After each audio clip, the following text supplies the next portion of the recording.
Hi, everyone.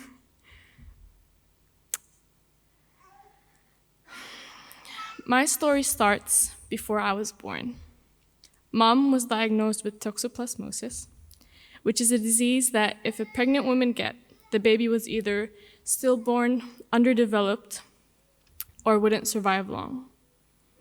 One option that everyone kept pushing for was abortion.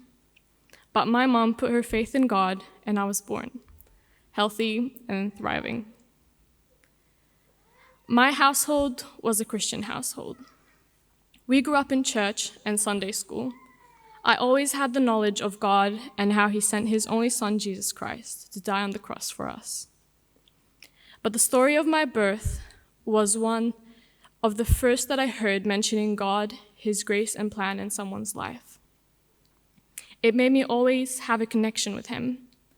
God knew I needed him at a very young age, and he let me walk and talk with him from ever since I can remember. Because also, at a really young age, I knew the world was evil and that people are all in pain and damaged. Just like many of us experience in life, at one point or another, people in their nature hurt you one way or another. This led me to have the mentality that people will only give you attention when you're needed by them, use you, which then turned into hatred towards the world and caused me to shut down to everyone around me. To give you an example of the pain, it was to the extent where bullies, to me, were little kids with broken families that really don't bother me because I had too much pain inside to be bothered by name-calling or hair tugs. I knew fear, loneliness, disgust, sin, hatred, and suicide at a very young age.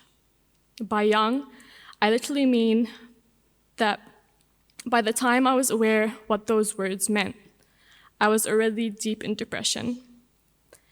I was so damaged and felt so filthy in my own skin that at 11, 12 years old, I saw no future for myself.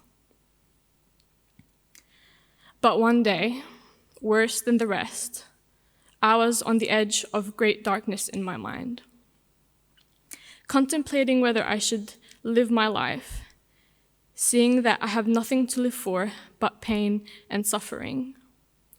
That's when God reached out and pulled me from the edge of all that I was falling into. It was like he stood me up and held my hand and told me to live for him. It was then clear that if I had nothing to live for, and I see no purpose in my life, then I will live for him and his children. He gave me purpose.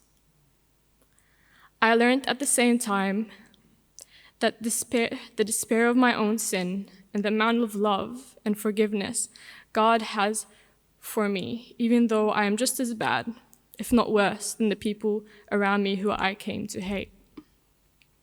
So on that day, in 2010, I asked God for forgiveness of my sin and the bitterness I developed for the world. I was given life, a second chance, and hope. Since then, I've developed a love for serving. I've been gifted musically, and I love to serve God with the gifts he has given me.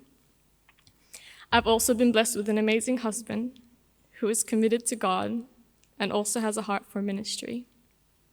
And it's all the more a blessing to be in a church which is sound in its teachings. One book that brought me peace is Ecclesiastes. But if you remember my husband's testimony, it was the book that gave him depression. But Ecclesiastes says, "This world is vanity, and this world being vanity is my greatest joy, that in the end, all of it will disappear. All the pain I walk through or am walking through will end, and only joy and peace with God remains." I can't begin to fathom a life without Jesus. He literally breathed life into me. And every day is a continual reminder of his love and grace. Thank you.